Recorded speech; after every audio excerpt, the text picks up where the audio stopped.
राम राम जी सब भाइयों को, सबको नमस्ते। देखिए, कुछ चीज़ें आप लोगों को स्पष्ट होनी चाहिए। यदि इस यात्रा के बाद आप लोग हम लोगों से जुड़ना चाहते हैं तो हम आपको अपने साथ जोड़ने के लिए आए हैं, हमारा मकसद है ये। लेकिन हर आदमी का एक मकसद होता है। जब भी वो किसी नए व्यक्ति के साथ, किसी नए संगठन के साथ या नए किसी तंत्र के साथ जुड़ता है तो उसका व्यक्तिगत एक पर्पस होता है, एक ध्येय होता है, एक उद्देश्य होता है। मैं अपना पर्पस बताऊंगा कि मेरा मकसद क्या है आपके बीच आने का। आप लोगों का मकसद उसमें फिट बैठता हो तो आप आइएगा। लड़ाई को फिर बड़ा करते हैं और फिर लंबा चलते हैं, क्योंकि यह जरूरी है कि यात्रा में मैं आपके लिए कुछ करूं तो आप भी वापस मेरे लिए कुछ करेंगे। ऐसा कभी नहीं होता कि कोई व्यक्ति आपके घर आएगा, आपको कहेगा कि चलो चलते हैं चंडीगढ़, चलो चलते हैं दिल्ली। यह कह सकता है कि मैं दिल्ली जा रहा हूं, चलना है क्या? आपने भी जाना हो तो बैठ लीजिए गाड़ी में।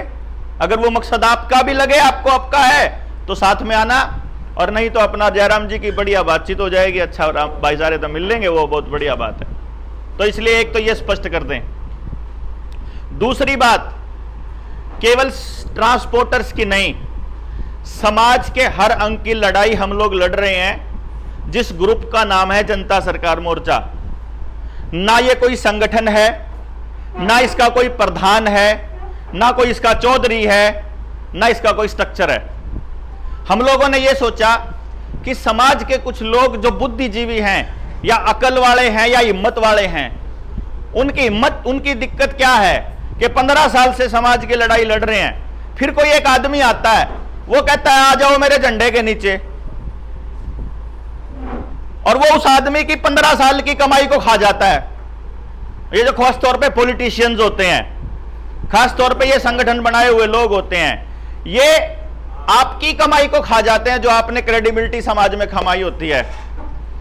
इसलिए हमने ये सोचा कि हम कोई संगठन का ढांचा नहीं बनाएंगे, हम लोग संगठनों को इकट्ठा करेंगे कि ट्रांसपोर्ट वालों का संगठन जितने हैं, आपकी बहुत सारी यूनियन होंगी, मुझे पूरा यकीन है, वो सारी यूनियन एक जगह आके, जो टीचर्स वाली यूनियन है उनके साथ जुड़ जाओ, जो आंगनबाड़ी वर्कर हैं, जो आशा वर्कर हैं, जो किसान संगठन है, जो दुकानदार संगठन है, जो मजदूर संगठन है, जो गैस टीचर्स वाले संगठन है, जो पात्रता वाले संगठन है, जो बेरोजगारों वाले संगठन है, जो गांव के अंदर छोटे दुकानदारों वाले हैं, आरएमपी वाले डॉक्टर वाले हैं, ड्राइंग टीचर्स वाले हैं, योगा टीचर्स वाले हैं, या समाज के दूसरे अंगों पे जो भी काम करने लग रहा है, उन संगठनों के साथ आपको जोड़ना पड़ेगा, जुड़ना ही पड़ेगा। उस जोड़ने का काम हम लोग कर रहे हैं। हम केवल एक धागे का रोल अदा कर रहे हैं और कुछ नहीं, कि जितने मणके इस समाज में है उनकी एक माला पिरो के उनको बता दे, भाई तुम ये लड़ाई लड़ रहे हो, ये लोग ये लड़ाई लड़ रहे हैं, आप इनकी आवाज उठाओ, ये आपकी आवाज उठाएंगे, दोनों की ताकत डबल हो जाएगी ऑटोमेटिकली। अब मान लो 50 संगठन हमने इकट्ठे कर दिए, तो आपकी जो डिमांड है वो बाकी के 49 लोग भी उठाएंगे, तो आपकी मांग ना माने सरकार की हिम्मत है क्या? समझे ना बात को? तो जितनी भी डिमांड है वो सारी की सारी हो जाएंगी। ये तो है जब हम सरकार के लेवल पे लड़ाई लड़ें। फिर जिस काम के लिए हम लोग निकले हैं, जिसको संपूर्ण व्यवस्था परिवर्तन कहते हैं, उस लड़ाई को समझना जरूरी है। कर्जे वाली बात पे उसी के साथ जोड़ करके मैं आपको बताऊंगा। देखिए, मैं जितनी भी बातें करूंगा वो आपके साथ सीधी सीधी जुड़ी होंगी, क्योंकि जब मैं बच्चे की बात कर रहा हूं तो आपके घर में भी बच्चा है। अगर आपका बच्चा बड़ा हो चुका है तो पोता पोती आएगा फिर आपका। अगर मैं दुकानदार की बात करूंगा तो पड़ोस में दुकानदार बर्बाद होएगा तो आप नहीं बच सकते। अगर मैं किसी व्यापारी के साथ साथ अगर किसी नौकरी वाले की बात करूंगा तो नौकरी के लिए तो आपका बच्चा भी ढूंढ सकता है ना, बेरोजगारी वाली लाइन में तो आपका बच्चा भी लग सकता है। इसीलिए केवल ट्रांसपोर्टर्स की बात करना और केवल ट्रांसपोर्टर के लेवल पर खड़े रहना, मैं समझता ही नहीं कि इससे हम अपनी लड़ाई को जीत पाएंगे। इसलिए बाकी आपके आसपास जितने तबके आपसे जुड़े हैं, एक आपके पड़ोस में कोई चाय वाला है जो आपको चाय पिला रहा है, कि कोई ढाबे वाला है जो आपको ढाबा पे खाना खिलाता है। अभी 26 जून 2021 में भारत की सरकार ने एक national highway authority of India के अंतर्गत में एक नया कानून बनाया था, जिसमें उन्होंने ढाबों के आगे एक बड़ी बड़ी वो पत्थर की वो रख दी और वो कह दिया कि ये ढाबे अब खुल नहीं सकते हाईवेज के ऊपर, बड़े हाईवेज पे। तो ट्रक ड्राइवर्स खाना महंगे और ढाबों पे कैसे खाएंगे? समझ रहे हैं ना आप? तो एक तो वो पूरा तबका 10 लाख लोग बेरोजगार हुए थे उसे एक ही कानून से, लेकिन हम में से कोई नहीं बोला उसके लिए। ना किसान आंदोलन में बैठे हुए किसान बोले, ना ट्रांसपोर्टर्स बोले, खाली ढाबे वाले थे वो अपना ढाबा चलाएं कि आंदोलन करें। ढाबे पे छापे मार दिया, जो भी बोलने लगा उसे के ढाबे पे छापे मार दिया, सारों की चुप करा दिया। तो असली बीमारी क्या थी पता ही नहीं चला। समझे ना? मतलब असल में तो सब बर्बाद हो रहे थे, क्योंकि उस ढाबे के साथ जो अनऑर्गेनाइज सेक्टर पे काम करने वाला गरीब आदमी का बच्चा भी था, जो 10,000 रुपए की सैलरी ले रहा था, स्वीपर भी जुड़े हुए थे उसके साथ, और छोटे कर्मचारी भी जुड़े हुए थे, वो सारे के सारे बर्बाद कर दिए एक कानून ने, एक झटके में। इसी तरह से और कानूनों की कितनी लंबी फहरिस्त है जो आपकी जिंदगी को जो बर्बाद करने की दिशा में काम कर रही है सरकार, और वो उन लोगों को पहले बर्बाद करेगी जो आपकी लाइफलाइन है।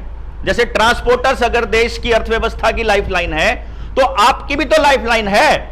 आपको भी तो टायर चाहिए, आपको भी तो मिस्त्री चाहिए। भारत 6 की गाड़ियां क्यों चलानी है इनको? क्योंकि वो मिस्त्री ठीक नहीं कर सकते, उसके लिए एजेंसी में ही जाना पड़ेगा आपको, इसलिए भारत 6 चाहिए। आपकी गाड़ी के पीछे आपको बड़ा बड़ा ये कौन सा आई लिखा होता है, एक व्हील आई है ना। जीपीएस क्यों लगा रहे हैं मालूम है आपको? भाई साहब वो जीपीएस इसलिए लगा रहे हैं ताकि रिलायंस, जब अंबानी और अडानी के बड़े ट्रांसपोर्टर्स, जो बड़े ट्रांसपोर्टर्स हैं, वो ट्रांसपोर्टर्स आपकी मूवमेंट के ऊपर नजर रख सकें। जब देख लें कि यमुनानगर के अंदर, मिल के अंदर या फलानी जगह पे इतने ट्रक चले हुए हैं, वहां से इतने ट्रक चले हुए हैं, वहां से लाइव देखते हैं वो आपको चलते हुए, वो देखते हैं कि ये ट्रक अब पहुंचने वाले हैं, उससे पहले वो उनके ट्रांसपोर्टर, बड़े ट्रांसपोर्टर का ट्रक लगा मिलेगा, तब तक वो खाली रहेगी जगह। आपको नहीं समझ में आएगा ना कि ये टोटल सर्वेलेंस सिस्टम जो जीपीएस का सिस्टम है, ये छोटे ट्रांसपोर्टर को बर्बाद करने के लिए है। भारत 6 की गाड़ी है, ये आपको ही बर्बाद करने के लिए है, उस मिस्त्री को भी बर्बाद करेगी। यानी जब अपनी लड़ाई लड़ोगे तो मिस्त्री की आवाज भी आपको उठानी पड़ेगी, चाय वाले की भी आवाज आपको उठानी पड़ेगी, ये मजबूरी है आपकी। नहीं उठाओगे तो आप अपनी अपनी लड़ाई में फिर कौन आएगा आपके साथ में? इसीलिए आपको पूरा षड्यंत्र समझना जरूरी है। जब तक आप पूरे षड्यंत्र को नहीं समझेंगे तब तक आप ये लड़ाई नहीं जीत सकते, तब तक आप मतलब इसी तरह से बुरे हाल में रहने के लिए अभिशप्त रहेंगे। तो इसीलिए मैं पहले आपको एक चीज बता देता हूं मोटे मोटे तौर के ऊपर। छोटे बच्चों की पढ़ाई ऐसी करी जा रही है जिसकी वजह से एक बच्चा दूसरे बच्चे का दुश्मन बना घूम रहा है, क्योंकि आपका बच्चा फर्स्ट तब आएगा जब मेरा बच्चा सेकंड आएगा। भाई साहब, आपके बच्चे को नौकरी तब मिलेगी जब मेरे बच्चे को ना मिले। मतलब ये तंत्र ऐसा बनाना चाहते हैं कि हम अपने बच्चे की भलाई के चक्कर में अपने भाई के बच्चे की बुराई के बारे में सोचने लग जाएं। ये तंत्र इस तरह का बनाने जा रहे हैं।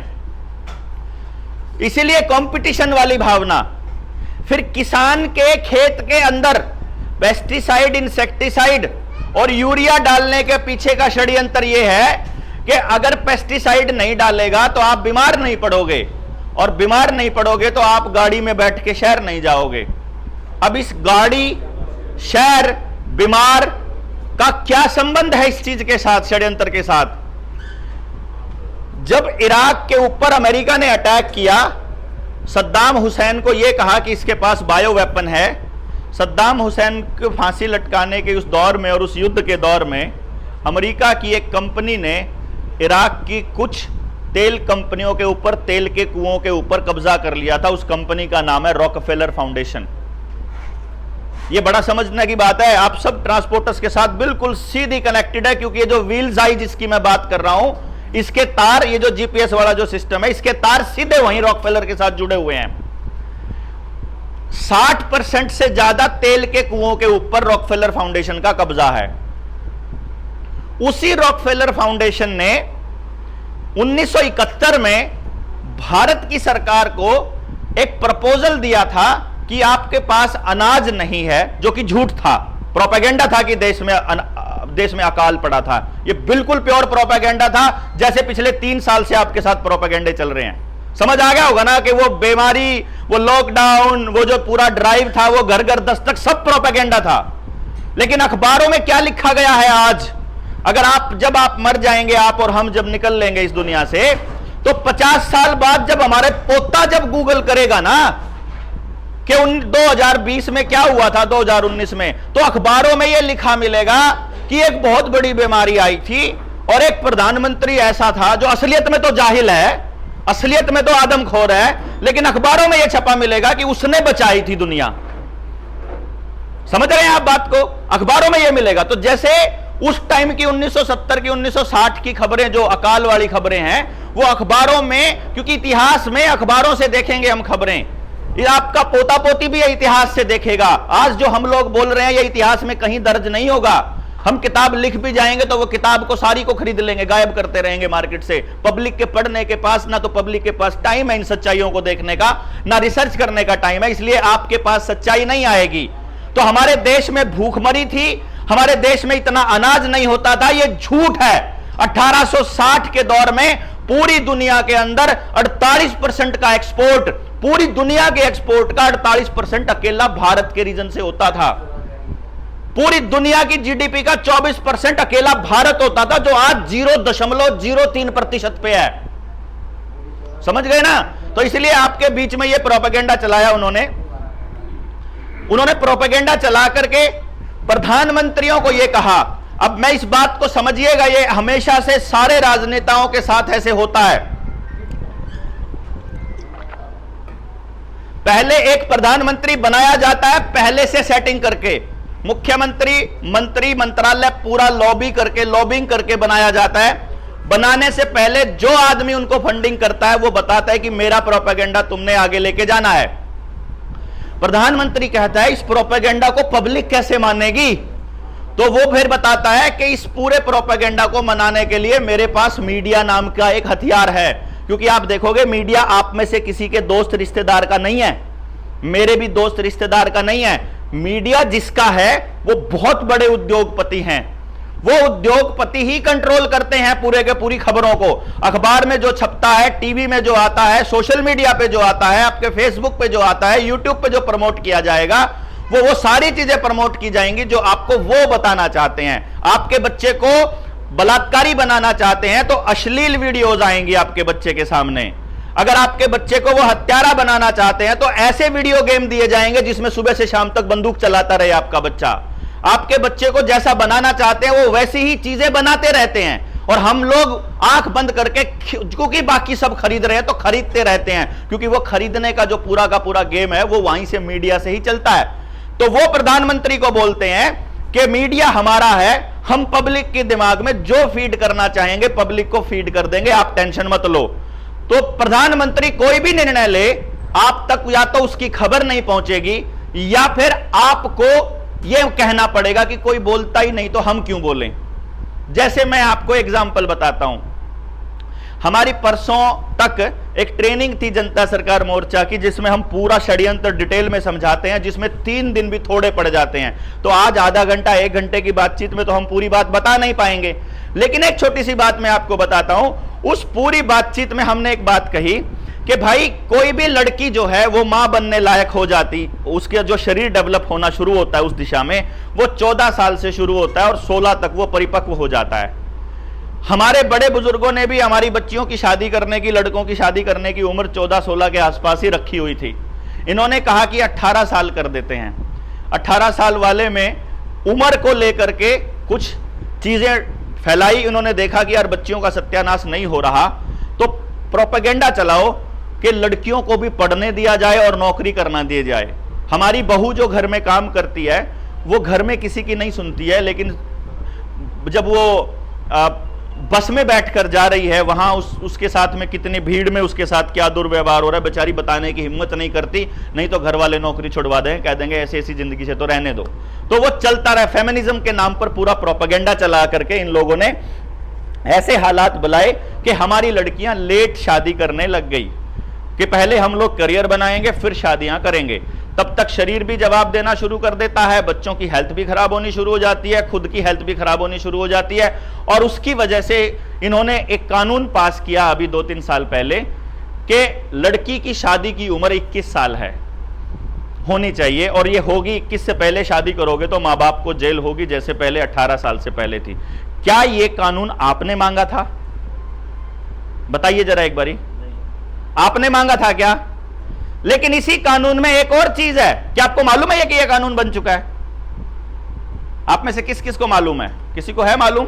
1 2 3 4 लोगों को मालूम है कि यह कानून बन चुका है कि 21 साल से पहले शादी नहीं कर सकते।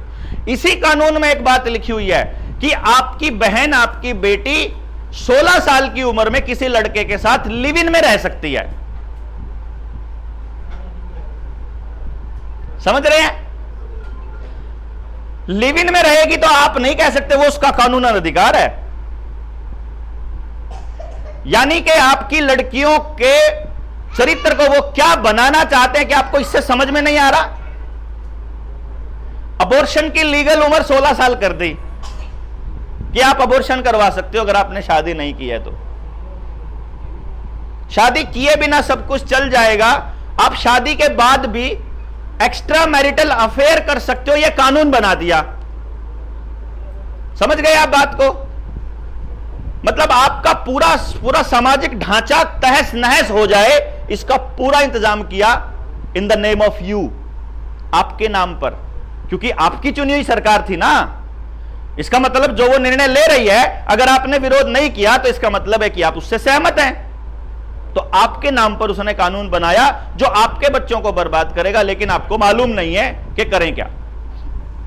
इसी तरह से जो मैं बात आपको बता रहा था कि ये लड़कियों के लिए अलग कानून बना दिया, बच्चों की शिक्षा के लिए अलग बना दिया, फिर स्वास्थ्य के लिए मैं आपको बता रहा था कि 1971 में इन्होंने भारत सरकार को एक प्रपोजल दिया। ये मैं कंसेंट की बात बता रहा था, पब्लिक कंसेंट, कि कुछ भी कर दो आपको वो दूसरी बात बताएंगे। धारा 370 तोड़ी, कश्मीर में लिथियम मिला था, वो लिथियम बैटरी बनाने के काम आता है, वो लिथियम उद्योगपतियों को देना है, वो जमीन अडानी को देनी थी। 370 तोड़ने का प्रोपेगेंडा इसलिए रचा गया था, इससे देश की भलाई का कोई लिंक नहीं, कश्मीर का कोई लिंक नहीं। लेकिन आपको तो दूसरी चीज दिखा के काम कर दिया। आपने कंसेंट, आप खुश थे, बड़े बढ़िया, सरकार ने बड़ा अच्छा निर्णय ले लिया। अभी वहां क्या हाल है, सरकार से संभालना मुश्किल हो रखा है। दोबारा स्टेट बना सकते हैं, लेकिन जमीन तो मिल ही चुकी है अडानी को तब तक। अब मैं जो बात बता रहा था वो ये थी कि 1971 में प्रपोजल दिया कि इस देश के अंदर हाइब्रिड बीज, पेस्टिसाइड और यूरिया को लाने की अनुमति दी जाए, जिससे उत्पादन बढ़े और देश के पास एक्स्ट्रा स्टोरेज अनाज पड़ा हो, जिससे कि कभी अगर सूखे, बाढ़, महामारी जैसी कोई सिचुएशन आए तो उस सिचुएशन में हम लोग अपने बच्चों को, अपने लोगों को खिला सके। गलत तो नहीं था ना इस हिसाब से? अगर देश में सचमुच सूखा है, अगर सचमुच अकाल है, फिर तो बढ़िया चीज है। लेकिन प्रोपेगेंडा लाकर वो चीज रची और आपके खेतों में आज पेस्टिसाइड और यूरिया ने आपकी जमीनों को नशेड़ी बना दिया है। अब आपकी जमीन बिना उन केमिकल्स के पैदावार देगी कि नहीं देगी, लोग चिंतित हैं। यही रॉकफेलर फाउंडेशन ने 1908, इसी रॉकफेलर फाउंडेशन ने 1908 में अब्राहम फ्लेक्सनर की अध्यक्षता में एक कमीशन बनाया जिसका नाम था फ्लेक्सनर कमीशन। वो फ्लेक्सनर कमीशन ने अपनी रिकमेंडेशन दिया कि पूरी दुनिया में जो चिकित्सा है वो एक जैसी होनी चाहिए। उसकी इन रिकमेंडेशंस के बेसिस पर द्वितीय विश्व युद्ध के बाद 1948 में WHO का गठन हुआ, जिसने अभी के अभी थोड़े दिन पहले WHO ने ये तो बताया था ना कि बंद रहना है घरों के अंदर। हमें तो नहीं पता था ना कि बीमारी है कि नहीं। और आपको कह रहे हैं भाई मैं तो ठीक ठाक हूं, कहते ना पॉजिटिव आ गया, भाई मेरे को कुछ हुआ नहीं है ना, तेरे को हुआ नहीं है लेकिन तेरे अंदर है। बोले फिर मेरे अंदर है तो क्या मर जाएगा, मैं तो ठीक ठाक हूं। कहता ना, तो दूसरों को बीमारी लगा देगा, इसलिए घर में कैद रहे। ऐसा प्रोपेगेंडा ये WHO ने तो करा था ना सारा का सारा। ये WHO को पैसा कौन देता है? यही रॉकफेलर फाउंडेशन। और आपको जानकारी की हैरानी होगी कि जिस कंपनी ने आपको पेस्टिसाइड, यूरिया और हाइब्रिड बीज देने की वकालत करी थी 1971 में, यही रॉकफेलर फाउंडेशन सारी की सारी टेक्नोलॉजी का मालिक है। सारे पेस्टिसाइड कंपनियां, यूरिया कंपनियां, जितना खाद कंपनियां, सबका मालिक यही। जो इराक के तेल के कुओं का मालिक है। यानी जो आपके गाड़ी के ट्रक में जो डीजल डल रहा है वो सारा किसका है? रॉकफेलर का। जो आप ग्रीस लगाते हो अपने टायरों के अंदर वो किसका है? रॉकफेलर का। जितनी टायर की सबसे बड़ी कंपनियां हैं उन कंपनियों के अंदर जो इंस्टीट्यूशनल इन्वेस्टर कौन है? रॉकफेलर। उसके बाद जो तेल के साफ करने के बाद जो बचता है, क्या क्या बचता है? एपीआई सबसे बड़ा होता है उस केमिकल, एक्टिव फार्मास्यूटिकल इंग्रेडिएंट, वो डलता है पेस्टिसाइड कंपनियों में। तो सारी पेस्टिसाइड कंपनियां, सारी इंसेक्टिसाइड कंपनियां, डीएपी और यूरिया, सब में किसकी इन्वेस्टमेंट है? रॉकफेलर। और वो पेस्टिसाइड खाने के बाद जब आप बीमार होते हो, बीमार होने के बाद जब आपको कैंसर होता है, हार्ट अटैक होता है, बीपी होता है, शुगर होता है, लिवर डैमेज होता है, किडनी डैमेज होती है, उन सारी की सारी बीमारियों की जितनी भी ड्रग्स बनती है उन सारी ड्रग कंपनियों का मालिक है वही रॉकफेलर। कितने कमाल की बात है ना? बीमारी भी दे रहा है वो आपको, जो आप अपने पैसे से बीमारी भी खरीद रहे हो और इलाज भी खरीद रहे हो, और अपनी जिंदगी की सारी कमाई उनकी जेब में। पेट्रोल डीजल सुबह किक मारी, रॉकफेलर के पास पैसा जाएगा। खाना खा रहे हो उसमें पेस्टिसाइड इंसेक्टिसाइड सब डला हुआ है, रॉकफेलर के पास पैसा जाएगा। मशीनों का इस्तेमाल जो खेत में हो रहा है, रॉकफेलर के पास पैसा जाएगा। जॉन डीरे ट्रैक्टर के बारे में सबने सुना है, उसी की टेक्नोलॉजी है ब्लू रिवर टेक्नोलॉजी, जिसमें वो ये कह रहे हैं कि खेती करने के लिए किसान की आवश्यकता नहीं है। वही टेक्नोलॉजी कह रही है कि ड्राइविंग करने के लिए ड्राइवर की आवश्यकता नहीं है। पता होगा ना, ड्राइवरलेस कारें आ चुकी हैं। बड़े बड़े हाईवेज क्यों बना रहे हैं जिनके ऊपर बुग्गी या मोटरसाइकिल नहीं चल सकती? मालूम है? ये एलिवेटेड हाईवे क्यों बना रहे हैं? ट्रैक्टर नहीं चढ़ सकता उसके ऊपर, ट्रैक्टर ट्रॉली नहीं चढ़ सकती, बुग्गी नहीं चढ़ सकती, मोटरसाइकिल नहीं चढ़ सकती। क्यों? क्योंकि ये इसके ऊपर ड्राइवरलेस ट्रक का किसी ना किसी दिन एक्सपेरिमेंट करने वाले हैं कि यहां से लेके वहां तक किसी ड्राइवर की जरूरत नहीं है। वहां मिल जाएगा एक ड्राइवर वहां मिल जाएगा सिर्फ 2 घंटे के लिए। 2 घंटे के लिए थोड़ी ना आपको पूरी दिहाड़ी देंगे। शहर के अंदर चलाने के लिए ड्राइवर की भी जरूरत नहीं है फिलहाल तो उनको, लेकिन अभी क्योंकि टेस्टिंग मोड होगी तो शुरू में वो आपको दिखाएंगे। तो जो टेक्नोलॉजी खेत में खेत से किसान को निकालने के लिए इस्तेमाल हो रही है, वही टेक्नोलॉजी अमेजन जैसी कंपनियों ने मजदूरों को निकालने के लिए की हुई है। वही टेक्नोलॉजी, ड्रोन टेक्नोलॉजी, हिमाचल के अंदर मजदूरों को खत्म करके कह रहे हैं ना कि ड्रोन से सेब पहुंचा दिए, ड्रोन से ये पहुंचा दिए। तो आपके ट्रक की जरूरत है क्या उनको? समझो तो, जब सारा ट्रांसपोर्ट ड्रोन कर सकता है, जब ड्राइवरलेस कारें हैं, तो आपकी जरूरत कहां है उसे? किसान की जरूरत कहां है उसे? जब वो आंख के ऊपर चश्मा लगा करके आपका बच्चा बिल्कुल क्लासरूम जैसी फीलिंग लेगा, तो स्कूल की जरूरत कहां है उसको? जब ऐसा अस्पताल वो बना चुके हैं कि अस्पताल में घुसो, अंगूठा रखो, रखते ही आपका आधार, आपका ये जो मेडिकल वाला कार्ड, आयुष्मान कार्ड, आपके बचपन से लेके अब तक के लगे हुए सारे के सारे इंजेक्शंस, आपने जितनी दवाइयां ली, जितनी बीमारियां करी, सारा का डाटा आ जाएगा। आपका ब्लड टेस्ट करना हो, आप अपनी बीमारियों की लिस्ट रखो कि मेरे को सिर में दर्द है, मेरे को हाथों में दर्द है, उस पर क्लिक करो। उसके बाद वो तो कहेगा अच्छा ये वाला टेस्ट करना पड़ेगा, वहां जाके हाथ रख दो, एक मशीन आएगी जो आपके यहां पिंच करेगी, फिर उसमें से सिरिंज लगा के आपका ब्लड ले लेगी। ब्लड टेस्ट करके उसकी रिपोर्ट आकर के वो एटीएम के पास जाओ, अपना अंगूठा लगाओ, वो आपका आधार से ही कनेक्ट करके आपको दवाइयां आपके बाहर निकल आएंगी। अगर आपका कोई कट गया है, आपको इंजेक्शन की उसकी जरूरत है, ऑपरेशन की जरूरत है, वो अपने आप आपको ऑपरेशन टेबल पे ले जाएगा, वो कह देगा लेट जाओ, वो लेट के चले जाएगी। और रोबोट डॉक्टर से भी बढ़िया ऑपरेशन करके दिखा चुके हैं। मतलब मैं जो बातें कह रहा हूं ये भविष्य की नहीं कह रहा हूं दोस्तों, ये ऑलरेडी हो चुका है। सूरत के अंदर एक ऐसा रेस्टोरेंट बन चुका है जिसके अंदर एंट्री से लेके, स्वागत से लेके, आपका ऑर्डर लेने से लेके, खाना बनाने से लेके, आपको खाना परोसने से लेके बिल लेने तक का काम रोबोट कर रहा है। पूरे के पूरे होटल में एक आदमी नहीं है। इनको आदमी नहीं चाहिए, इसीलिए ये ऐसे काम कर रहे हैं कि आपकी जरूरत, आपका शरीर कम से कम हिले, आपको लोगों की जरूरत कम से कम पड़े। ये जीपीएस सिस्टम आपको इसलिए दिया गया ताकि आप गर्दन बाहर निकालकर किसी से रास्ता ना पूछो, क्योंकि अपने रास्ता पूछा तो भाईचारे में क्या अब तक कौन मिल जाए। ये एलिवेटेड हाईवे इसलिए बनाए कि रास्ते में चलते हुए कोई यार दोस्त का घर आता हो तो वहां चा पीने ना रुक जाओ, क्योंकि अगर रुकोगे तो आपको समाज के अंदर क्या चल रहा है उसकी जानकारी होती रहेगी। क्या पता आप लड़ने के लिए फिर से तैयार हो जाओ, क्या पता आपके अंदर का वो योद्धा फिर जाग उठे जो इस बेल्ट का नाम पे है ऑलरेडी। लाहौर से लेकर के और दिल्ली तक का जो ये बेल्ट है, इसकी खासियत क्या रही है? मुगल आए तो कौन लड़े? यही लोग तो लड़े। है? सिख पंथ कहां है? यही तो बेल्ट है जिसने लड़ने का ठेका ले रखा है सबको बचाने का, पूरी दुनिया को, कि हम ये योद्धा लोग हैं और इनको मालूम है। तो इनको कहां उलझाना है?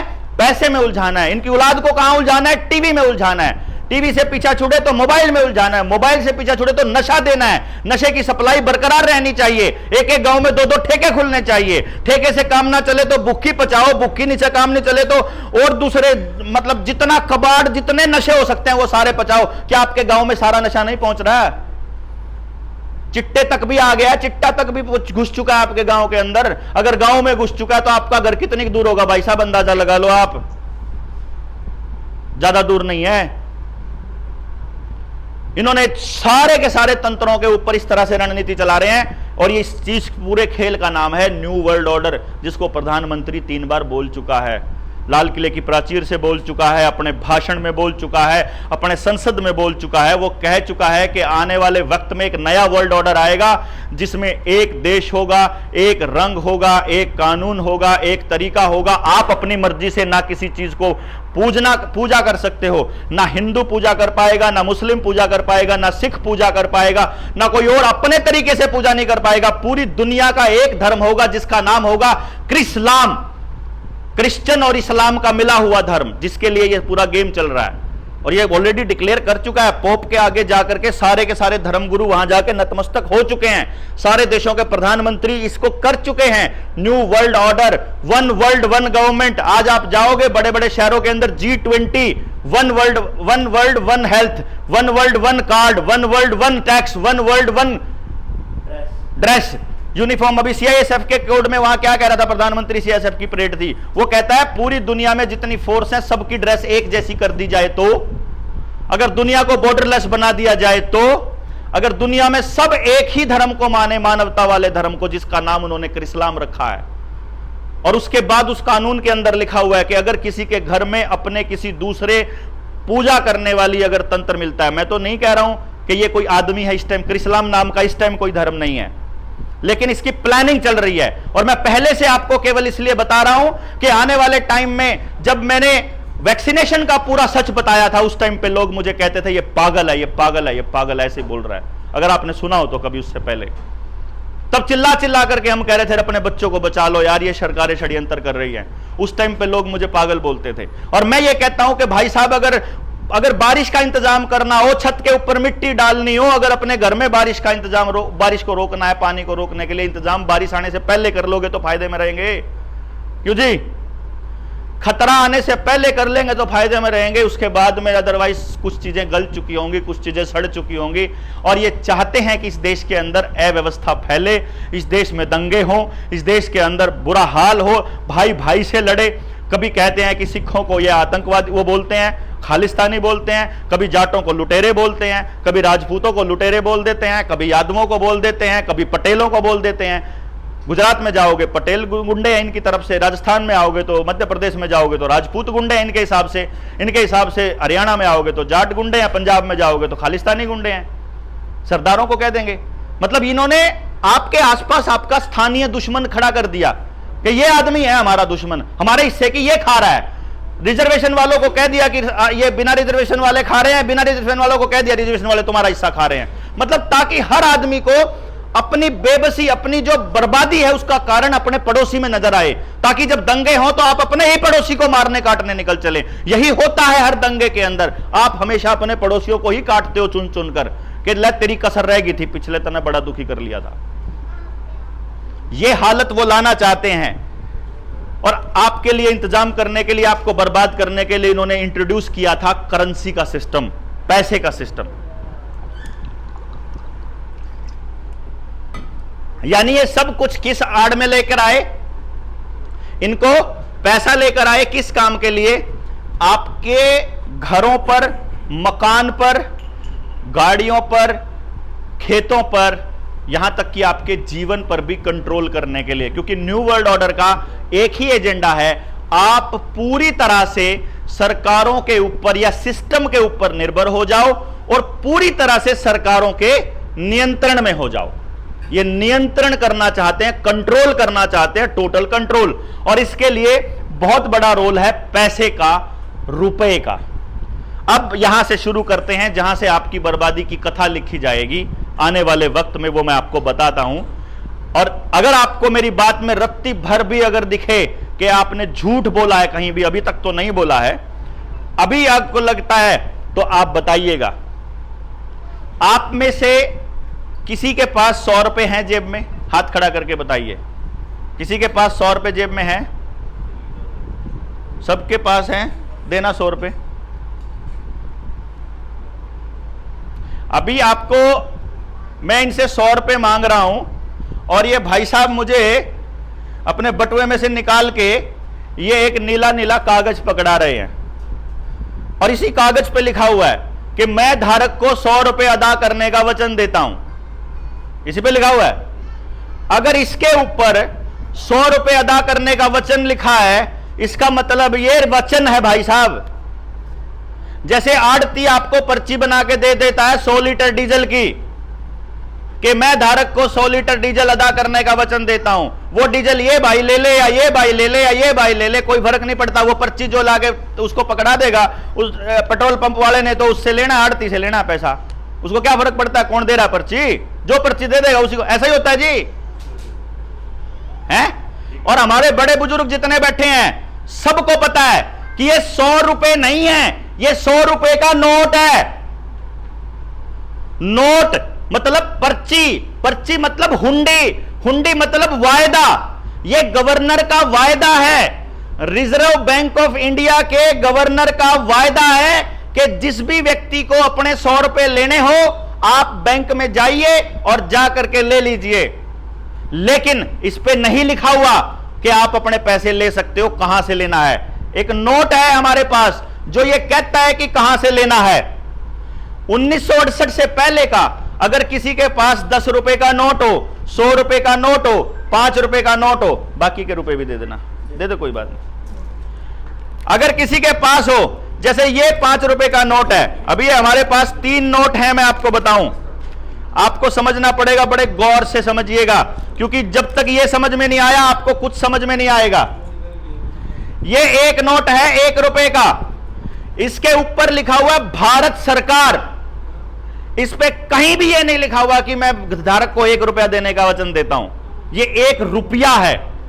आपको जो 1 रुपए का सिक्का दिया जाता है उसके ऊपर भी यही लिखा होता है कि 1 रुपया, 1 रुपी इंडिया, भारत सरकार। फिर ये 2 रुपए का नोट है और ये 5 रुपए का नोट है और ये 100 रुपए का नोट है। बाकी सारे नोट पर 1 रुपए को छोड़कर बाकी सब नोटों के ऊपर एक लाइन में लिखा होता है भारतीय reserve bank, reserve bank of India.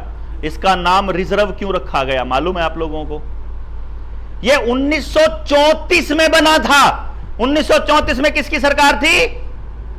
अंग्रेजों की। यह अंग्रेजों ने बनाया था रिजर्व बैंक। और किस बेसिस पर बनाया था? कि उसलिए बनाया था कि जो 770 ईस्वी में, जो 700 ईस्वी में शेरशाह सूरी ने लिखित रूप में पहली बार एक कानून बनाया जिसमें 1 रुपए को परिभाषित किया। क्योंकि क्या होता था, पहले सामान का लेन देन ऐसे होता था, मैं गेहूं ले लूं, तुम चावल दे दो, तुम ये ले लो, सामान के बदले सामान। उसमें क्या होता था कि एक आदमी ने तो मेहनत करी 3 महीने, एक ने करी 6 महीने, और कई बार वो बराबर तोल लेते थे, तो उसमें शोषण होने के चांसेस ज्यादा थे। तो आपस में एक दूसरे का शोषण ना हो तो उन्होंने रुपये को परिभाषित कर दिया कि स्टैंडर्ड कर दो भाई, 1 रुपये का मतलब इतना है और वो कम या ज्यादा नहीं होना चाहिए। 2 धातुएं ऐसी होती हैं जो आसानी से टूटती या झड़ती नहीं है, कम नहीं होती हैं। जैसे लोहा है, लोहे को जंग लग जाता है तो जंग लग के वो जड़ता रहता है। तो आपका बट्टा जो 1 किलो का या 10 किलो का था, वो अगर 10 साल बाद या 5 साल बाद देखोगे और उसमें जंग लग जाए तो वो जड़ के कम हो जाएगा। तो जो लोहे का बट्टे वाला आदमी है, जो दुकानदार है, वो कम तोलता रहता है पूरी जिंदगी और वो खाता रहता है। अगर कम तोलेगा तो नुकसान उसको है ना जो ले रहा है, और उसको लाभ है डबल, है कि नहीं? क्यों जी? तो उन्होंने 2 धातुएं चूज करी जिसके लिए उन्होंने इस्तेमाल, पहले तांबा भी चलाया उन्होंने, लेकिन फिर देखा ना तांबे में काम बात बन नहीं रही, तो सोने और चांदी को उन्होंने स्टैंडर्ड बना दिया। और हमारे जो बुजुर्ग हैं जितने यहां बैठे हुए हैं, 60-70 साल के आसपास के लोग, बल्कि उससे बड़े भी, 40-50 वालों को भी पता होगा कि हमको एक बात हमारे पुरखों ने बताई थी कि जितने रुपए सरकार छापती है उसके बराबर का सोना रख लेती है। सुना होगा जी, वो कितना रखती है, 100 रुपए वाला कितना है, 200 का कितना है, वो तो नहीं बताया किसी ने आज तक। किसी ने इस पे आज तक सरकार से सवाल ही नहीं पूछा। इसमें लिखा हुआ है, जो इस नोट की मैं बात कर रहा हूं, यह 1968 का पहले का नोट है, 5 रुपए का। इस नोट पे लिखा हुआ है, I promise to pay the bearer on demand, जब भी अगला चाहे मांगे जाने पर, the sum of 5 rupees at any office of issue. Office of issue यानी जहां से ये इशू हुआ, कहां से इशू हुआ ये, आपको बैंक से, यानी किसी भी बैंक में जाइए और आप अपना पैसा ले सकते हैं। आप में से कोई वकील भाई है यहां, या थोड़ी बहुत वकालत आती हो, थाने कचहरी में चक्कर लगे हो? नहीं, कोई ऐसी बात नहीं है, मैं कोई गहरी बात नहीं पूछता है, कि इतनी सिंपल कॉमन सेंस की बात पूछता हूं। क्या कोई आदमी, वकील साहब इतना बताइए, क्या कोई आदमी कोर्ट में अपना दिया हुआ एफिडेविट बदल सकता है? किसी को दिया हुआ बदल सकता है? एक तो आदमी कोर्ट में देता है एफिडेविट, एक किसी बंदे को दे देता है, बदल सकता है? अगर बदल दे तो अपराध है, सजा होगी। किसी और का एफिडेविट बदल सकता है? नहीं बदल सकता। तो जब गवर्नर ने देश की जनता के नाम यह वचन दिया, वचन खंड होता है, एफिडेविट का मतलब होता है वचन खंड, प्रोमिसरी नोट, इसको प्रोमिसरी नोट भी बोलते हैं।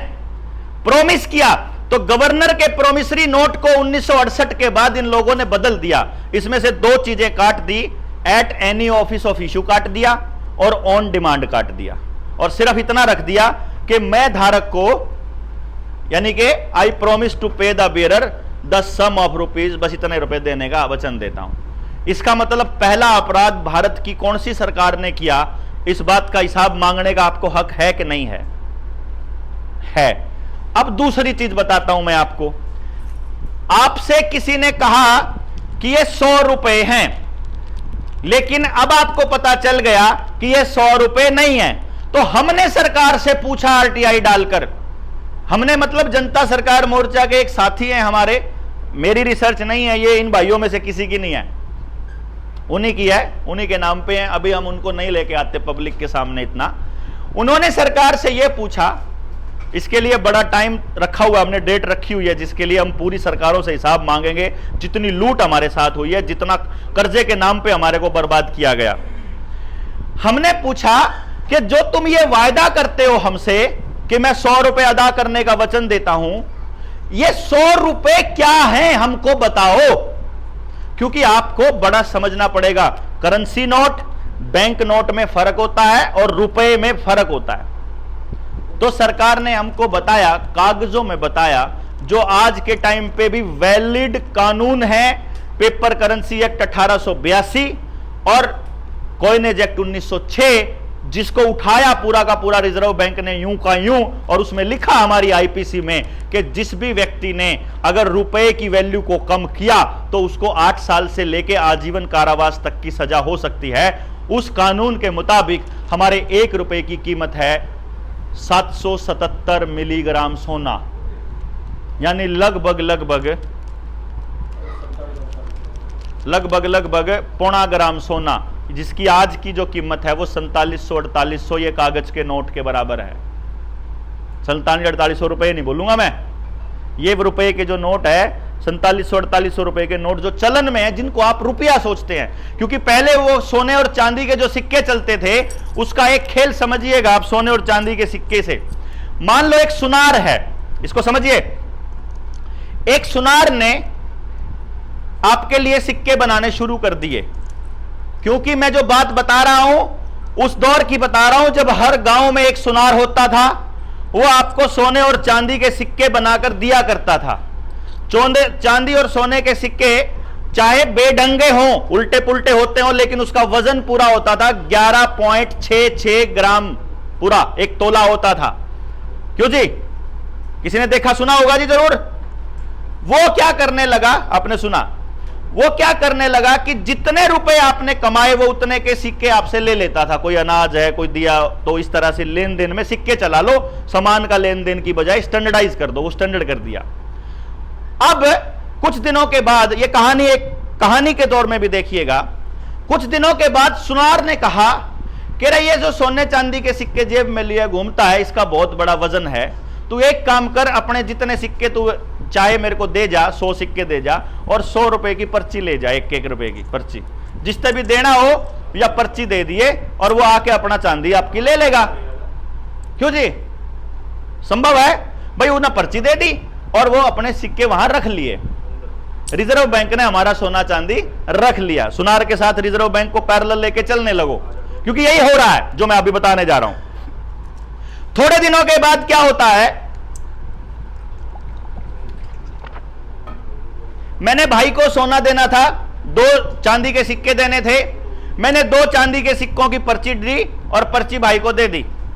भाई ने जाके सुनार से चांदी के सिक्के ले लिए और सुनार ने यह नहीं कहा कि मेरे से ही लेना, तो दूसरे गांव वाले सुनार से ले लियो, कोई दिक्कत नहीं है, तो अपने गांव वाले पे ले लियो, तो अपना यहां से दूसरे गांव जाना है, बीच में कोई लूट ना ले। जैसे कि अभी आजकल आपको ऑनलाइन ट्रांजैक्शन का लालच ये दिखाया ना कि आपसे पैसे कोई लूट लेगा तो ऑनलाइन ही कर लो ना ट्रांजैक्शन, जरूरत ही नहीं अगले को पैसे देने की, ऑनलाइन में पैसे डिजिट लिखो और हो गए, आप उसी को रुपया मानने लग गए आजकल। जो आप अपने चाय वाले को आप 20 रुपए देने हैं, मोबाइल से ऐसे क्लिक करते हो, आपको लगता है आपने पैसे दे दिए, है ना, दिया तो नहीं कुछ भी। ऐसे ही वो पर्ची भाई तू अपने गांव में जाके ले लियो सुनार से, वो अगले गांव में जाके उस गया, उसने देखा, उन्हें ले लिए, वो फिर बढ़िया भाई, फिर 100 रुपए का देखा, 100 की पर्ची दे दी आपस में, उन्हें जाके अपनी ले ली। तो समाज में एक धारणा प्रचलन हो गई कि पर्ची से ही लेन देन कर लो ना, क्यों खाम खाई पर्ची दोगा, फिर अगला जाके सोना ले, फिर लेगा, फिर पर्ची ले, फिर पर्ची लेगा, फिर अगले का पर्ची दो। चक्कर क्या है, अरे काम कर, उस सुनार ने दे रखी है पर्ची, से दे दी भाई ने अगले तो पैसे देने थे 2 रुपए, उन्हें अगले तो पर्ची दे दी, उन्हें अगले दे दी, उन्हें अगले दे दी, और ऐसा करके वो सर्किट में समाज में पर्ची चल पड़ी। और जिसने सोना चांदी चाहिए था अपने बच्चे की शादी या किसी चीज के लिए, वो ठाया पर्ची सुनार दे दी, मिल गई उसने। तो समाज में ऐसा चला तो बढ़िया यार, कागज ले, फालतू बोझ भी नहीं, ज्यादा वजन भी नहीं, और सोने चांदी की पर्ची है, ये पर्ची चलती रही। तो लोगों ने पर्ची को ही सोना मानना शुरू कर दिया। समझ गए आप बात? हां जी, पॉइंट क्लियर हुआ? लोगों ने पर्ची को ही सोना चांदी मानना शुरू कर दिया, क्योंकि जब भी वो गए बैंक के अंदर उनको सोना चांदी मिला, और इसीलिए उन्होंने स्थापना करी बैंक की। बैंक का मतलब मालूम है आपको क्या? बैंक का मतलब बताइए कोई भी एक साथी। बैंक का अर्थ क्या होता है? हिंदी क्या होती है बैंक की? अंग्रेजी का शब्द है ना बैंक। तो बैंक का मतलब क्या है? क्योंकि आपको इन्होंने बैंक में ही उलझाया। मैं बताता हूं, बैंक का एक अर्थ होता है हिंदी में किनारा, नदी का किनारा, उसको बैंक बोलते हैं, बैंक ऑफ द रिवर। और बैंक का एक दूसरा अर्थ होता है विश्वास।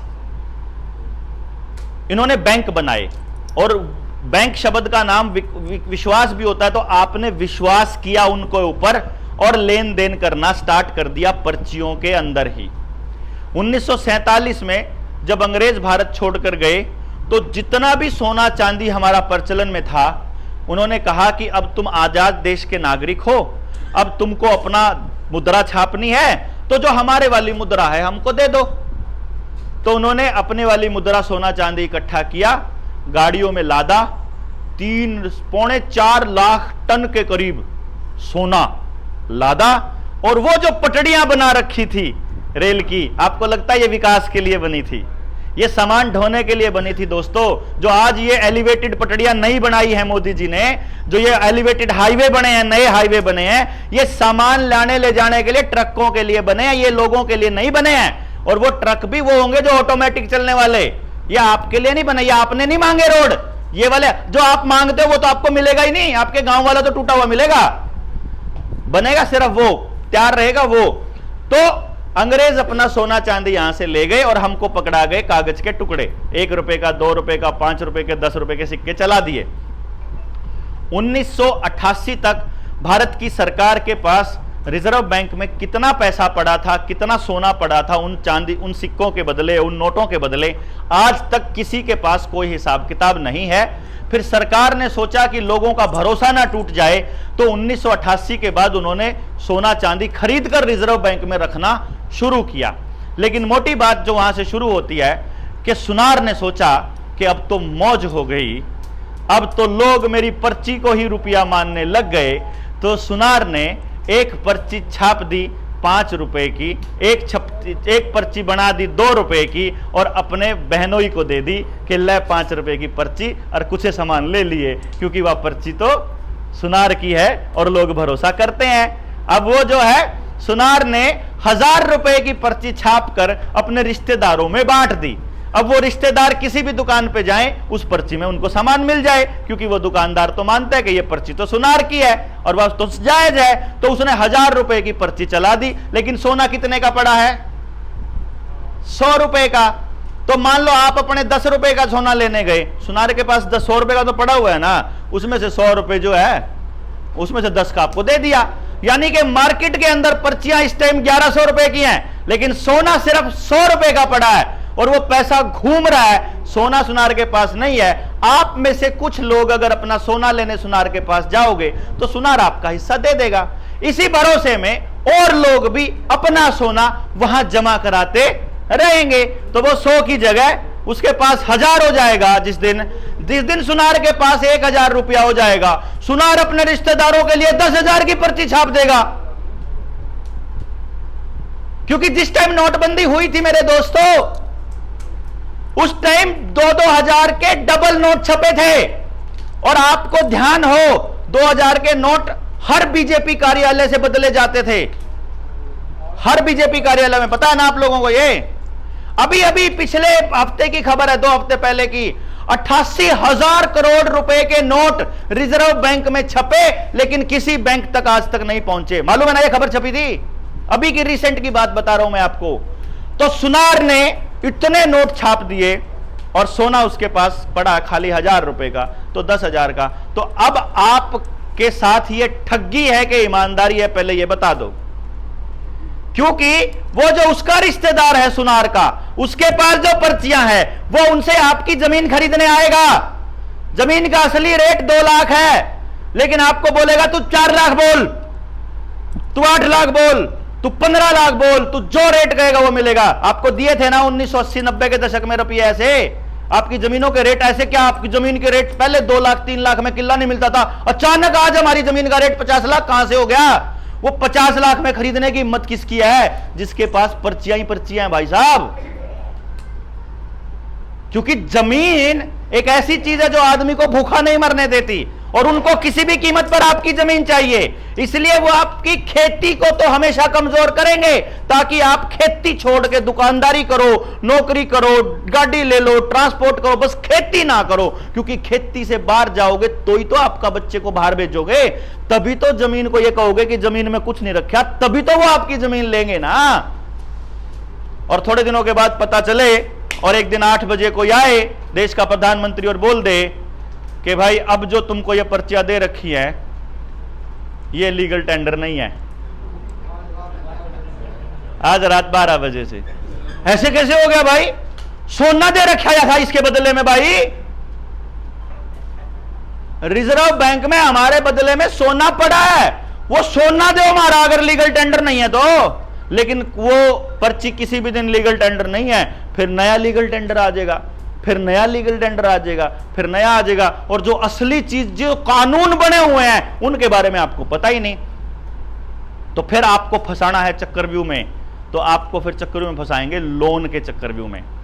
आपने नोटिस नहीं किया, 8 नवंबर 2016 को जब जिस टाइम पे नोटबंदी की गई थी, नोटबंदी से पहले सितंबर वाला जो पखवाड़ा था, सितंबर वाला जो वो होता है, तिमाही होती है, हर तिमाही के अंदर वो लोग बैंकों वाले अपना हिसाब करते हैं। तो सितंबर तक इतना प्रेशर था बैंकों के ऊपर कि लोन बांटने चेक कितने का ही दो, कोई अपनी 10वीं की सनद पे लो, कोई 12वीं की पे लो, कोई ग्रेजुएशन वाली पे लो, कोई स्टार्टअप के नाम पे लो, कोई गाड़ी के नाम पे लो, कोई दुकान खोलने के नाम पे लो, कोई फैक्ट्री लाने के नाम पे लो, लोन बांटने हैं। क्योंकि जैसे ही सबको लोन बंट गए, लॉकडाउन लगा दिया।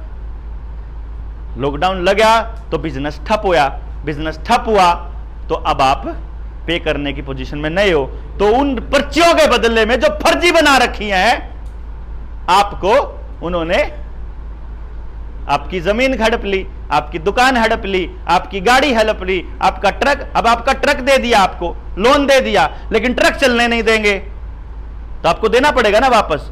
और जो पहले जो डाउन पेमेंट दी वो, और जो मेहनत दी पूरी सवेरे से लेकर रात तक जो उस काम किया 6-6 महीने, एक साल, जितने साल भी उसने लिए होंगे, वो उसका क्या, कुछ नहीं। लेकिन वो बैंक का है, बाद में पता चलता है कि बैंक ने तो हमारे साथ फ्रॉड ही कर दिया। अगर आंकड़ों का हिसाब लगाएं दोस्तों, भारत के अंदर इस टाइम पे 34 लाख करोड़ रुपए की करेंसी चलन में है। ये जो 100 रुपए के, 200 रुपए के, कितनी है ये याद रखना है, कितनी है। और आपको एक बात बताएं, जिस टाइम नोटबंदी हुई 2016 में, उस टाइम 16 लाख करोड़ रुपए की थी चलन में। कितनी थी? यानी आजादी से लेकर 2016 तक टोटल करेंसी कितनी छपी? 16 लाख करोड़। और 2016 से लेकर आज 2023 तक कितनी छपी? 34 लाख करोड़। यानी मात्र 6 साल में डबल करेंसी वो छाप चुके। अब इससे ऊपर सुनो, पूरे भारत के अंदर व्यक्तियों के ऊपर जितना लोन है, अगर उसका हिसाब लगाया जाए, 156 लाख करोड़ का कर्जा है। कितने का कर्जा है? यानी भारत में उतने पैसे ही नहीं है अगर आप कर्जा चुकाने चलोगे तो। समझे भाई? आज अगर बैंक कह दे कि हम जो है वो दिवालिया हो गए, हमारे पास कुछ नहीं बचा, आप हमको हमारा पैसा लौटा दो, तो करेंसी कितने की चलन में है? 34 लाख करोड़। तो 156 लाख करोड़ रुपए में से कितनी करेंसी जाएगी वहां? 34 लाख। बाकी का बच गया 122 लाख करोड़, वो है ही नहीं मार्केट के अंदर। तो उसके नाम की, उसके बदले की जितनी भी प्रॉपर्टियां मॉर्गेज में रखी हुई हैं, वो सारी या तो बैंक हड़पेगा या वो एनपीए हो जाएगी। अगर वो बड़ा उद्योगपति है तो उसका राइट ऑफ हो जाएगा, अगर वो छोटा आदमी है तो उसकी प्रॉपर्टी कुड़क हो जाएगी। समझ गए ये कैसे चक्कर चलता है? इसको चक्कर को समझिए। मैं बैंक हूं, मान लीजिए मैंने 100 करोड़ रुपए का कर्जा और 100 करोड़ रुपए के नोट छाप दिए। ये नोट छापने के बाद मैंने वो आप में बांट दिए, आपके ट्रक ले लिया, आपने अपने ट्रक ले लिए। मैं ट्रक यूनियन के अंदर बैठा हूं तो ट्रक वालों से ही बात करता हूं। आपने ट्रक ले लिए, गाड्डे ट्राले बड़े बड़े ले लेके, और 100 करोड़ रुपए बट गए सब में। अब एक नियम बताओ, मैं अपने रजिस्टर में कितने रुपए लिखूंगा? भाई मैंने कितने दे रखे हैं? 100 करोड़। आपके पास कितने पड़े हैं? 100 करोड़। अब मैंने आपको यह कहा कि मैं 10% का ब्याज लूंगा, तो 1 साल बाद मैं कितने का लेनदार हो गया? 110 करोड़। हम ये मानकर चल रहे हैं और करेंसी वहां नहीं है, क्योंकि आप फैक्ट्री में, जो कारखाने में से जो आप सामान पैदा नहीं करते हो, कुछ भी एक चीज से दूसरी चीज बनती है। लोहा आया, उसका सरिया बना दिया, उस सरिया उधर से उधर चला गया। तो जो पैसा है वो मैंने पेट्रोल पंप वाले को भी कर्जा दे रखा था, वो मैंने मालिक को भी दिया था, वो मैंने ड्राइवर को भी दिया था, वो मैंने सबको दे रखा था। तो आपको जो अपने काम के बदले पैसा मिल रहा है, आपके मालिक ने, आपके नौकर को जो आपने दिया है, वो अपने पैसे में से ही दिया है ना, वही पैसा तो घूमेगा ना आपस में। समझ गए? तो क्या 1 साल बाद मार्केट में कितना पैसा पड़ा है? लेना कितना है मैंने?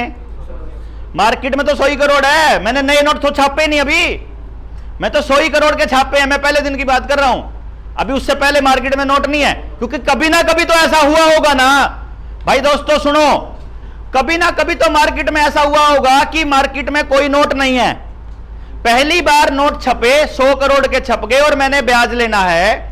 तो जो ब्याज लिया मैंने 10% का, क्या वो मार्केट में है? वो सिर्फ कागज में है या हवा में है या बातों में है, वो असल में मार्केट में नहीं है कि नहीं? लेकिन जो आप पहली किस्त दोगे, मैं बैंकर हूं, क्या मैं उस किस्त को अपने पास रखूंगा कि किसी और को लोन दे दूंगा? आपने पहले महीने किस्त दी, मैं उसको फिर लोन पे चढ़ा दूंगा। फिर आपने मुझे दूसरी किस्त दी, मैं उसको फिर लोन पे चढ़ा दूंगा। और जिन लोगों को मैंने लोन दिया वो भी किस्त देंगे, फिर मैं उनको भी चढ़ा दूंगा। तो जो मेरा ब्याज का रुपया है वो मार्केट में है क्या? जो मैंने मूलधन दिया था केवल वो मार्केट में है। मैं वो बता रहा हूं कि मैंने सिर्फ 34 लाख करोड़ दिया है, असलियत में 34 लाख करोड़ है, लेकिन कर्जा कितना है? 156 लाख करोड़ का। मैं ये कह रहा हूं कि मान लेते हैं अभी इस वक्त अगर आपने ट्रक लिया हो कभी, और ट्रक के अंदर अगर आपने अपनी किस्तों का हिसाब लगाया हो जो हर महीने आप देते हो, कि मान लो आपने ट्रक लिया, ये 20 लाख का था ट्राला, कोई छोटा मोटा, 20 लाख के में से पहली किस्त दी, मान लो आपने 1 लाख रुपए की या 50,000 की, जो भी वो किस्त आप देने के बाद आपका लोन चला 5 साल, तो 20,000 का बैंक ब्याज खाएगा कि नहीं खाएगा? क्योंकि वो आगे फिर लोन पे देगा। फिर आपने दूसरी किस्त दी, अगर पहला 60 महीने के लिए ब्याज खाएगा, तो दूसरी किस्त का ब्याज कितने दिन खाएगा? 59 महीने। तीसरी का 58 महीने। ऐसा करके वो आपके दिए हुए पैसे पे ब्याज खाएगा, और आप पहले ब्याज उतारते हो, मूलधन बाद में उतरता है। यह भी ध्यान देना, जो आपको लोन मिलता है उसमें ब्याज पहले उतारता है बैंक, चाहे आप घर का ले रखो चाहे कोई भी। अब क्या हो रहा है, अगर आप इस चक्रवृद्धि ब्याज के चक्कर को समझोगे, तो बैंक का जो ब्याज लेने का जो रेट है वो लगभग, कमाने का जो रेट है वो लगभग 48 से 50% बैठता है। कभी भी हिसाब लगा लेना, ये हमने लगाया हुआ है। यानी कि अगर मैंने पहले साल 100 करोड़ रुपए आप में बांटे थे, तो मैं 1 साल बाद कितने का मालिक हूं? 150 करोड़ का मालिक हूं भाई साहब। मैंने आपसे 150 करोड़ की प्रॉपर्टी मॉर्गेज रख लिया है, समझ गए? अब मार्केट में कितना पैसा है?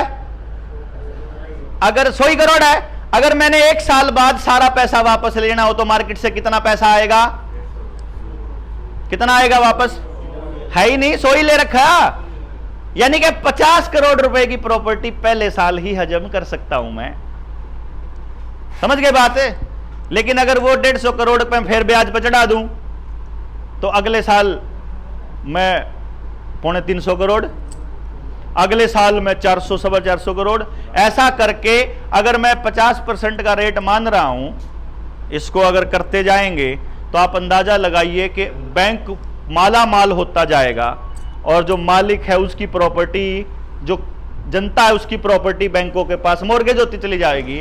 हमने सरकार से जब ये पूछा आंकड़ा कि देश में असली रुपया और हवा का रुपया कितना है, तो सरकार ने बताया 10 रुपए असली हैं 100 में से, और 90 रुपए हवा के हैं। यानी अगर आपको बोल दिया जाए कि आज बैंक दिवालिये हो रहे हैं, तो 90% लोगों की जमीन, मकान, दुकान, गाड़ी, घर, सब कुछ नीलाम होने वाला है जिस भी चीज पे उसने लोन ले रखा है। ये तय है। और आजकल तो ये लोगों को पता है कि गूगल पे रुपए का खेल चल रहा है, और बलारा और जनता सरकार मोर्चा जुट गए हैं इस पे बताने। तो ये लोग जल्दी से जल्दी सब कुछ डिजिटल करने के लिए दौड़ रहे हैं कि सब कुछ डिजिटल कर दो, ताकि अगली पीढ़ी को पता ही नहीं चले कि इनके पुरखों ने सोना देके अपने वो कागज के टुकड़े ले रखे हैं। आपका जो दादाजी थे, उन्होंने भाई साहब वहां रिजर्व बैंक में रिजर्व रखा हुआ है, सोना और नोट ले रखे थे। वो नोट को इन्होंने वापस बुला करके नए नोट पकड़ा दिए, क्योंकि वो असली पर्ची ले ली, नकली पर्ची आपको पकड़ा दी। आज के टाइम जो आपके पास ये पैसा है, जो ये 100 रुपए कह रहे थे कमो साहब, ये 100 रुपए अगर आज मैं आपके खिलाफ FIR करवा दूं तो आप जेल में होंगे, क्योंकि ये 100 रुपए भारत के कानून के हिसाब से ये नोट नकली है, क्योंकि ये वचन खंड बदला हुआ नोट है। और ये सरकार को पता है। हमने RBI में चिट्ठी लिख के पता कर लिया, हमने सुप्रीम कोर्ट में लेटर डाल के पता कर लिया, हमने सुप्रीम कोर्ट में गेम खेल के पता कर लिया। हमने एक ऐसा खेल खेला, हमने सरकार में बैंक ऐसा बंदा पकड़ा। पहले हमने गाड़ी का लोन करवाया एक 6 लाख रुपए का, 6 लाख रुपए का लोन करवा के टेस्टिंग के लिए, 2017 की बात बता रहा हूं मैं, गाड़ी का लोन करवा के हमने बैंक को एक किस्त दी। एक किस्त देने के बाद बैंक को चिट्ठी लिखी कि भाई हमारे पास जो सरकार ने आरटीआई डाली उसके हिसाब से तो आपने हमको नकली पैसा दिया, हमारे को इसकी सच्चाई बताओ। बैंक का जवाब ही नहीं आया। आज तक हम लगभग 125-200 लोगों के मतलब पर्सनल 2 लोग लगा चुके हैं लोन। वो लोन के कागज हम सरकार से पूछते हैं कि भाई मुझे यह बताओ तुमने जो पैसा दिया था वो असली था कि नकली था। अगर वो असली था तो हम ब्याज समेत आज ही चुकता करेंगे, और अगर वो नकली था तो जितना पैसा हमने असली सोच के दे रखा हमारा बकाया पैसा वापस करो। क्योंकि आपका 1 रुपए की जो कीमत है वो लगभग 4800 रुपए है। कहने का मतलब है कि अगर 5 लाख रुपए का लोन है तो आपका मात्र 125 रुपए में 100, 125, 105 रुपए में चुकता होगा 100%। क्योंकि हम जो पैसा देंगे वो कानून के हिसाब से देंगे, आपके ठगी के हिसाब से नहीं देंगे। जो देश का कानून कहता है, और कानून आज भी देश की जनता के साथ है, लेकिन कैसे पता लगेगा कानून जनता के पास है। ये आपके पास ये 1-3 रुपए हैं, 1-1 रुपए का नोट मैंने थोड़ी देर पहले दिखाया था आपको। हम ये पैसे 4 रुपए लेकर के बैंक में भी चले गए, सुप्रीम कोर्ट में भी चले गए। बैंक वालों को हमने बोला ये रुपए आप लोगे क्या? उसमें ये 1 रुपया है 1942 का, ये चांदी का है। 1 रुपया है 1891 का। जो ये 1891 वाला है इसमें 90% चांदी है। जो ये 1942 वाला है इसमें 50% चांदी है। और जो ये एक है जिसके अंदर वो सरकार आपको ठेंगा दिखा रही है कि ले लो ना, पीछे ऐसे करा ना, ले लेना, ऐसे करती है। तो सरकार ने जो ठेंगा दिखाने वाला रुपया है ये 1 रुपया हमने बैंक से बोला, और 1-1 रुपए का नोट हमने कहा बैंक वालों से बताओ भाई ये कितने रुपए में लोगे? बैंक बोलता है तो 1 रुपया है, 1 रुपए में लेंगे। अच्छा ये पैसा चलन से बाहर नहीं होया? बोला ना। अच्छा इसका मतलब कानून बच रहा है वो अभी तक? बोला हाँ। तो अगर वो बचा हुआ है तो मेरा इस रुपए की कीमत और इस रुपए की और इस रुपए की बराबर होनी चाहिए कि नहीं भाई? क्योंकि बैंक इसको 1 रुपए में लेता है, चांदी वाले को। मैं को सुनार तो इसने जो है वो सुनार के वहां तो जाओ तो लगभग 700 रुपए रेट बनता है इसका, 700-800 रुपए। बोलता जी वो नहीं पता, सुनार से ले लो। इसका मतलब मार्केट में मेरे 1 रुपए की वैल्यू इसकी अलग है और इसकी अलग है। ये तो कानूनन अपराध है ना भाई। सुनार की पर्ची की कीमत अलग अलग कैसे हो गई?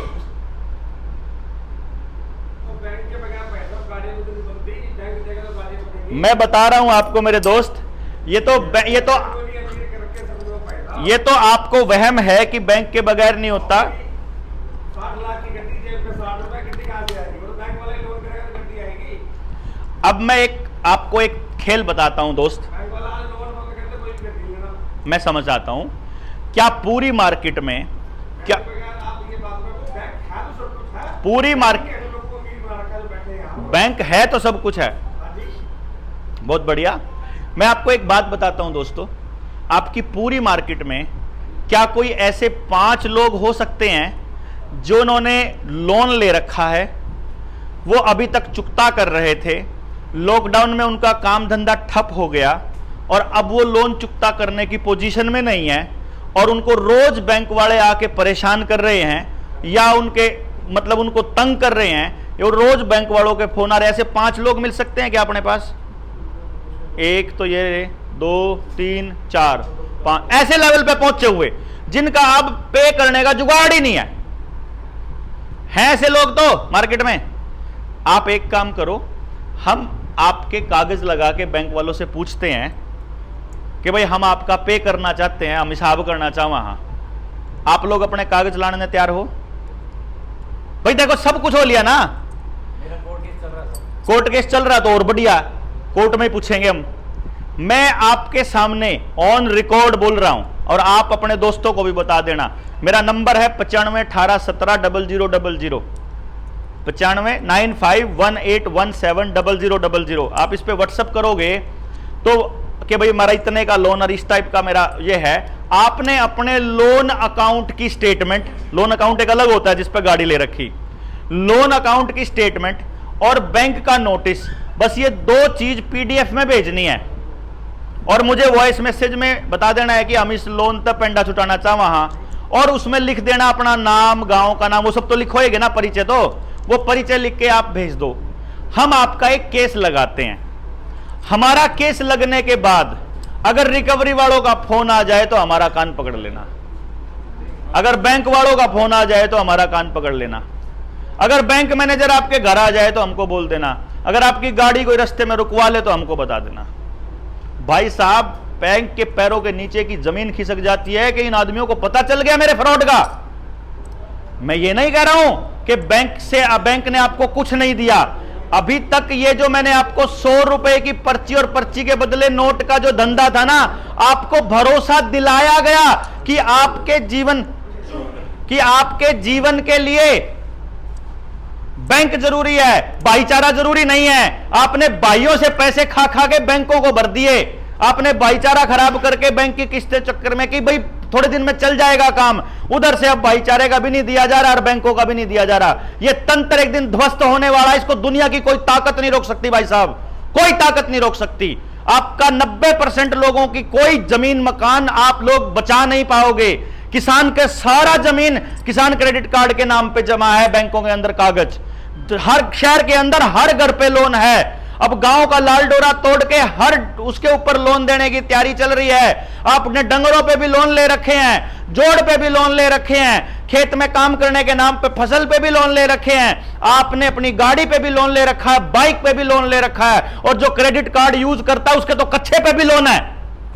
अगर कच्चा खरीद रखा हो तो क्रेडिट कार्ड वाला जो खर्च कर रखा हो तो चाबी लोन पे पीन लग रहे आपा। और इनमें से 90% आप पे नहीं कर पाएंगे, इसकी गारंटी मैं दे रहा हूं, क्योंकि भारत सरकार के आंकड़े बता रहा हूं मैं। और ये आपके आसपास बर्बाद होने वाले लोगों की संख्या रोज बढ़ रही है। अभी हम लोगों ने एक नियम तय किया है, इसका जनता सरकार मोर्चा ने इस पूरे अभियान को आगे लेके जाना है। हमने पूरे भारत को कर्ज मुक्त करना है, समाज के एक एक अंग को जोड़ना है। उसके लिए हमको आप लोगों की मदद की जरूरत पड़ेगी। पहला नंबर ये करो, हम एक काम करते हैं, आज आपने मेरा नंबर पे मैसेज कर दिया, भैया काम्बोज साहब इधर बैठे हुए हैं, आप इनसे मिल लेना, ये एक तरीका बताएंगे। हमने पूरे के पूरे लोन की मुक्ति के प्रोसीजर में जितना लोन आपका पेंडिंग पड़ा हुआ है उसमें से 10% रखा है कि आप समाज के काम पे लगाओगे। किसी के, हमारे में से किसी की जेब में पैसा नहीं जाएगा, 10% समाज के काम पे, जो हम अभियान चला रहे हैं इसके काम पर। नवंबर के अंदर हम लोग करनाल में एक बड़ी रैली कर रहे हैं, बचपन बचाओ रैली। उसके अंदर आपको योगदान देना पड़ेगा, लोगों का भी, अपने परिवारों का भी, खुद भी आना पड़ेगा वहां पर पे। इसके बाद नवंबर के 4 महीने बचे हुए हैं ना, आप लोन लगाओ। इसी हफ्ते में हम आपका लोन के कागज तैयार करते हैं। जिन भाइयों को ज्यादा परेशानी है इसी हफ्ते में कागज बैंकों में लगाओ। और अगर आपको भरोसा हो जाए तो यमुनानगर की ट्रांसपोर्ट यूनियन के एक एक आदमी को कर्ज मुक्त करने का काम जनता सरकार मोर्चा करेगा, इसकी हम लोग गारंटी देते हैं। भाई कर्ज मुक्ति कर रहे हैं ना, हम किसी से लोन माफी नहीं मांग रहे, हम किसी को यह नहीं कह रहे कि आप हमारा लोन माफ कीजिए। हम क्या कह रहे हैं, कर्ज की मुक्ति। 10% भी आपने हमको पहले नहीं देना है, किसी ने भी। आपने हमको शुरुआत में कितना पेमेंट करना है, अगर आप जाओगे, अगर आपका 10 लाख का लोन है और वकील के पास जाओगे, वकील ड्राफ्टिंग का 50,000 1 लाख रुपया पहले झटके में ले लेता है। मात्र जितना काम चलेगा, जितनी लोन अमाउंट है उसके हिसाब से, जो मध्य प्रदेश के अंदर, मुंबई के अंदर जो हाई कोर्ट और सुप्रीम कोर्ट में जो वकील बैठे हैं, उनका जो एक पार्ट हमको भेजना होता है उस ड्राफ्टिंग का, वो मुश्किल से 5, 10, 20 हजार रुपए मैक्सिमम होता है। मतलब कॉमन। आप भरोसा करने के लिए इतना भी कर सकते हो कि मेरा 5 लाख बचा हुआ था बस, और मेरे पास अभी पे करने के लिए नहीं है, क्योंकि अगर आपके पास पे करने के लिए होता तो किश्ती पे कर देते आप, है कि नहीं? तो इसका आपकी कमर नहीं तोड़नी हमने। आप कागज लगाइए, आपको जब भरोसा हो जाएगा, जब आपको मालूम पड़ जाएगा कि यार ये तो बड़ा गजब के कागज हैं, उसी दिन आपको मालूम पड़ जाएगा, फिर आप बाकी लोगों को फिर ले लेंगे। क्यों जी? हमारा पर्पज आपको खाली करना, आपसे पैसा लूटना, आपसे पैसा लेना नहीं है। हमारा पर्पज है इस व्यवस्था की सच्चाई आपको बताना, जिसके तहत आप सबको बर्बाद करने की योजना चल रही है। आपकी बर्बादी को इन्होंने तय कर दिया है। बीमार आप कंटिन्यूअस रहने वाले हो, या तो आप हो चुके हो, जिसने 2-2 अमृत प्याले पी लिए हैं सरकार के दिए हुए, नहीं तो आप होने वाले हो। कैंसर की संख्या बढ़ चुकी है, कार्डियक अरेस्ट बढ़ चुके हैं, पैरालिसिस बढ़ चुके हैं, नपुंसकता बांझपन बढ़ चुका है, लेडीज में पीरियड्स की दिक्कत बढ़ चुकी है, सिर में दर्द, दांतों का गिरना, बालों का गिरना, खुजली होना, एलर्जी होना, ज्वाइंट पेन, शरीर में दर्द, सब कुछ चालू हो चुका है। आपके आसपास आप ये सब कुछ देख रहे हो। आपकी बीमारी, आपका पैसा, आपका लोन, आपके काम धंधे को ठप करना, आपके बच्चों को मोबाइल देना, आपके बच्चों को नशा देना, उनकी ऐसी शिक्षा देना, समाज का ऐसा माहौल बनाना, गुंडागर्दी बनाना, कैमरे लगाने के लिए पूरा खेल चल रहा है। ये सारा खेल ये लोग अपने लिए रच रहे हैं, आपके लिए कुछ भी नहीं कर रहे हैं, क्योंकि सरकारें आपने नहीं बनाई, सरकारें बनाई है मीडिया ने और उद्योगपतियों ने पैसे देकर। आपको वहम है कि आपकी वोट से सरकार बनी है, क्योंकि आपने तो कभी पार्टिसिपेट किया ही नहीं, आपने तो सरकार से कभी सवाल पूछे ही नहीं। अगर आपने पूछे होते तो ये होता। इसलिए हमारा जो असली टारगेट है वो दो मुख्य टारगेट है भाई साहब। अगर आपको लगता है कि आप उस टारगेट में फिट बैठते हो तो इस लड़ाई को मजबूत हाथ, एक दूसरे का हाथ मजबूत करके हम बढ़ेंगे। वो दो टारगेट क्या है वो सुन लीजिए। जल, जंगल, जमीन और जानवर, इन चार चीजों पे फैसले लेने का हक गांव का हो, हम ये मांग रहे हैं सरकार से। तो आपका गांव आपके फैसले लेगा, हमारा गांव हमारे लेगा, क्योंकि पहाड़ के गांव की अलग हालत है, समंदर के आसपास गांव की अलग जरूरत है। तो एक ही कानून कैसे चल जाएगा? तो वहां जो लोगों को जो जरूरत है वो जल, जंगल, जमीन और जानवर, इन पे फैसले लेने का हक किसका होगा? लोकल लोगों का। दूसरा हमारी डिमांड ये है, शिक्षा, स्वास्थ्य, न्याय, राजनीति और खेती। शिक्षा, स्वास्थ्य, न्याय, राजनीति और खेती, हमारे जीवन में यही चीजें चाहिए। इन चीजों में से पूंजीवाद को खत्म करना। हमारा आपस में मतलब शिक्षा में अगर पूंजीवाद रहेगा तो केवल अमीरों के बच्चे पढ़ेंगे, अगर स्वास्थ्य में रहेगा तो अमीर लोग ही इलाज करवा पाएंगे, न्याय में रहेगा तो पुलिस वाले को और जज को देने के लिए, वकीलों को देने के लिए गरीब आदमी के पास पैसा नहीं है। राजनीति में पूंजीवाद रहेगा तो अमीर लोग ही वहां पहुंचेंगे पॉलिसी बनाने के लिए, फिर वो गरीब के लिए पॉलिसी नहीं बनाएंगे। और खेती में अगर पूंजीवाद रहेगा तो मशीनों का राज होगा और आदमी की खेती बड़े उद्योगपतियों के पास चली जाएगी, जैसे अमेरिका में हुई है। जहर ही जहर उगेगा और वो जहर वापस आके आपकी प्लेट में ही आएगा। ये लड़ाई है बड़े लेवल पर व्यवस्था परिवर्तन की, और इसमें व्यक्तियों की हमको बहुत ज्यादा जरूरत है। हमारा कोई ध्येय नहीं है, हमारा ध्येय है कि आप देश के मालिक हो, देश की जनता देश की मालिक है। उस देश के मालिक को अपना गांव, अपना परिवार, अपना समाज, अपने बच्चों का भविष्य फिर से वापस दे सकें, ऐसी उम्मीद में हम लोग लगे हुए हैं। आपको अब बीच में कोई भी सवाल होगा आप हमसे पूछ लीजिएगा। अभी के लिए मैं अपनी बात यहीं ख़त्म करता हूँ। जय हिंद, जय भारत।